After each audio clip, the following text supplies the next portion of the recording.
Olá, estudantes do oitavo ano B, tudo bem com vocês?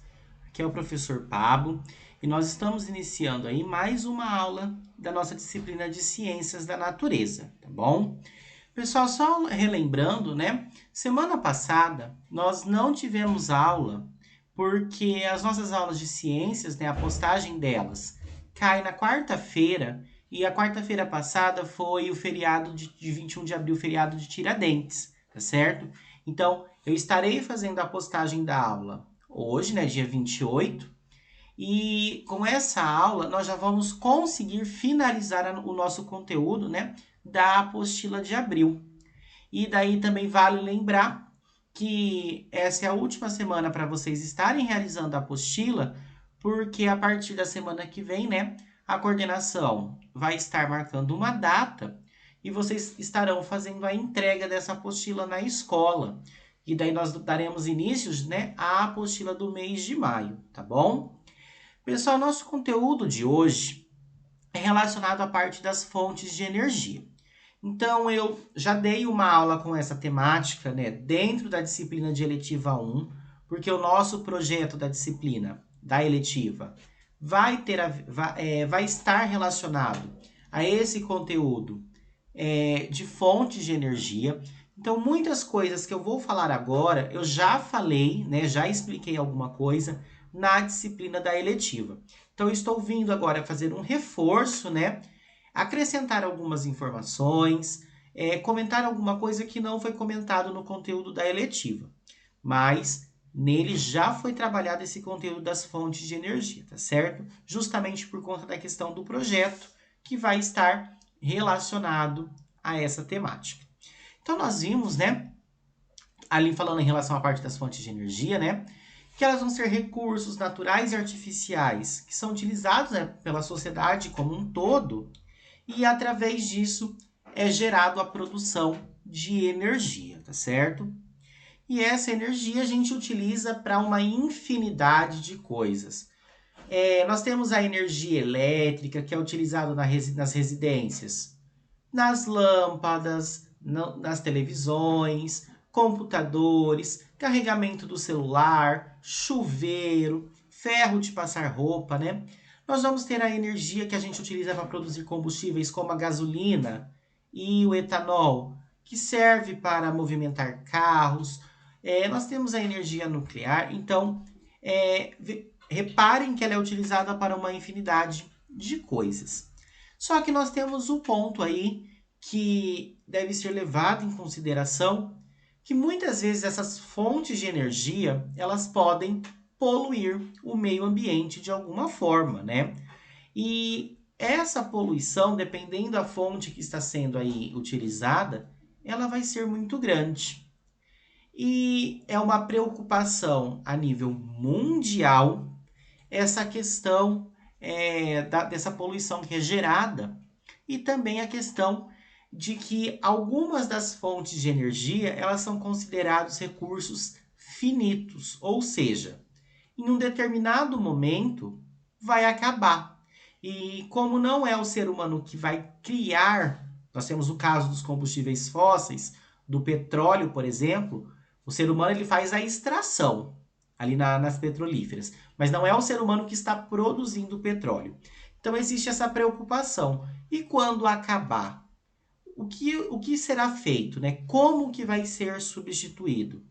E daí, por consequência disso, nós temos aí a busca, né, por fontes de energia que são infinitas, né, que o recurso ali ele não vai acabar e que são fontes mais limpas. E falando em relação a isso, nós temos as classificações então gerais, né, com fontes renováveis e fontes não renováveis. De maneira geral, as fontes renováveis, né, de energia, elas vão ter a capacidade de ser repostas naturalmente, de maneira rápida, e são recursos que a gente considera como recursos aí inesgotáveis. Então, energia solar, o vento, por exemplo. E, de maneira geral, essas fontes né, elas são consideradas como fontes limpas. Elas estão, então, livres, né, da emissão de uma grande concentração de poluentes e também elas não geram impactos ambientais em grande escala. Professor, são totalmente limpas? Não. Existe aí sim, né, alguns prejuízos entre aspas, que essas fontes elas podem acabar gerando. Porém, quando a gente compara com as fontes não renováveis, elas são muitas vezes mais limpas, tá certo? E daí eu destaquei aqui as principais. Então nós temos a energia eólica, né? Que ela é gerada a partir da força do vento. Nós temos esses aerogeradores, que eles giram ali com a passagem do vento. E essas turbinas acabam gerando energia mecânica que vai ser convertida depois em energia elétrica. Como eu falei, existem alguns pontos negativos? Sim, aqui nós podemos citar dois. O primeiro ponto é que a energia eólica, né, esses aerogeradores, eles têm que ser construídos em um local que vente bastante, porque depende do vento. Então não adianta nada eu construir um local onde a minha taxa de ventos ali é baixa, porque eu não vou produzir quase nada de energia, né? Então tem que ser num ponto aí estratégico para mim ter uma geração de energia boa.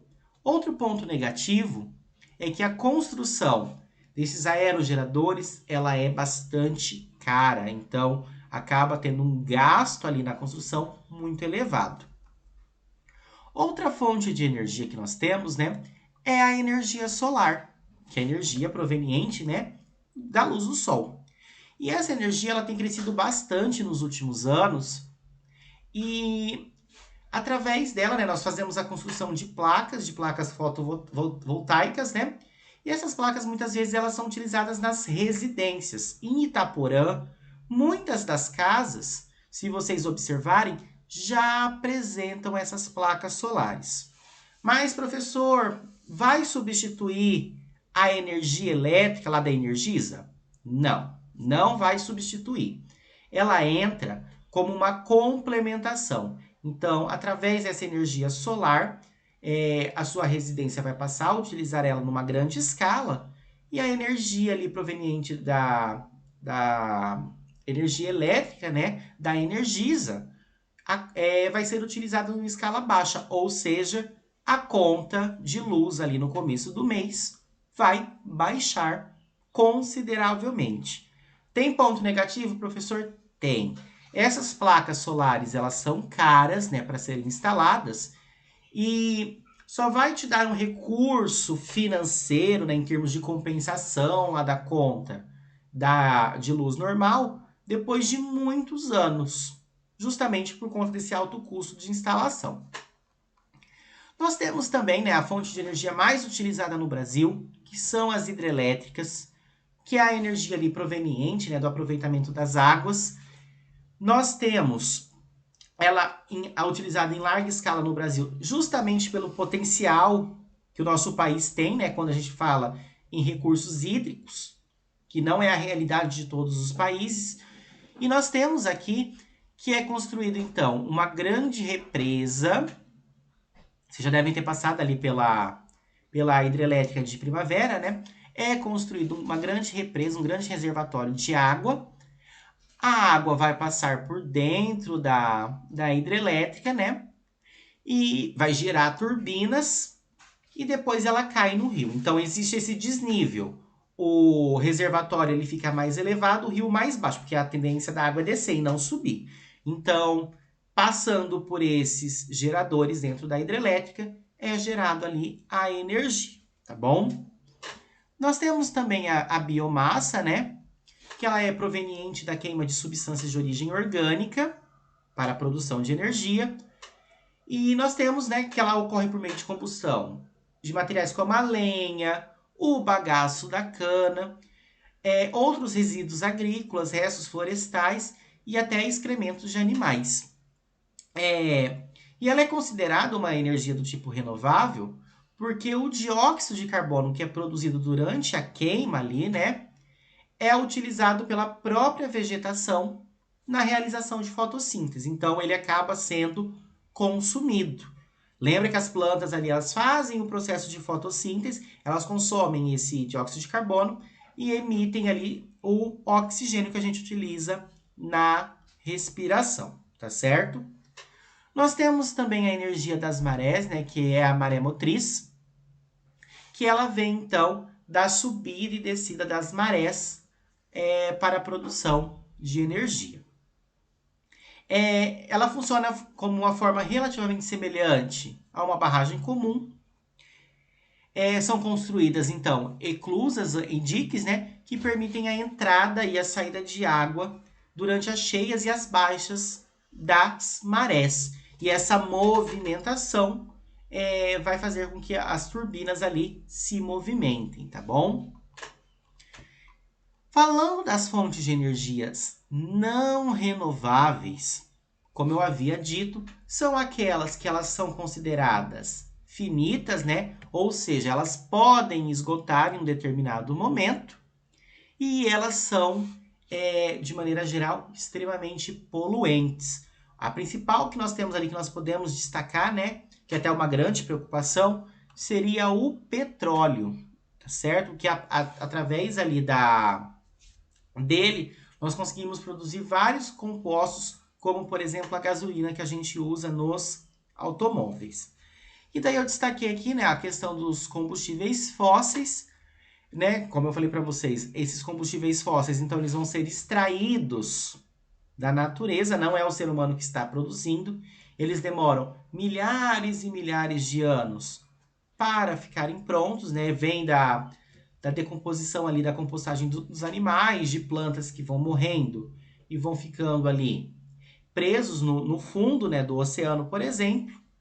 E o principal tipo seria o petróleo, tá bom? E nós temos também a energia nuclear, que ela não é comumente utilizada no Brasil, mas em outros países sim, que ela também é chamada de energia atômica, né?